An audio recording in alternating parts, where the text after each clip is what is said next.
au Mali n'ont jamais été, et je vous l'ai toujours dit, de véritables partis politiques. Des groupements d'intérêt économique destinés à créer un raccourci vers la marmite nationale. Si bien que depuis 30 ans, ces partis n'ont fait que tourner autour des pouvoirs, participer à tous les pouvoirs, manger comme jamais on a mangé dans ce pays.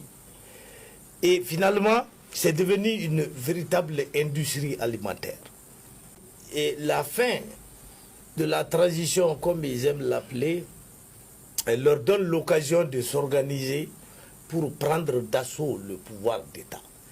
Il se trouve que ils ont affaire à des militaires qui nous dirigent aujourd'hui et qui en réalité ne passent pas par 4 chemins pour bloquer l'action des partis politiques. Donc, un Macron qui ferait ça en France aujourd'hui, ou un Biden ou n'importe où, mais c'est-à-dire qu'il ne dormirait pas à l'Élysée.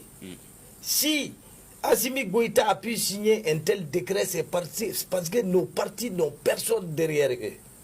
Et donc c'est le moment de les liquider en réalité. Donc c'est un processus de liquidation des partis politiques qui est en cours. Est-ce qu'ils ont la force de se mobiliser pour l'empêcher? Je me pose cette question-là. Maintenant, la question ne se pose pas en termes de légalité. En réalité, nous, aujourd'hui, nous sommes sortis de la légalité depuis le coup d'État de 2020. Nous ne reviendrons à la légalité véritable qu'avec l'élection d'un nouveau président de la République. Entre-temps, nous sommes en régime militaire. Et la décision qui a été prise s'analyse en une décision militaire. Point à la ligne.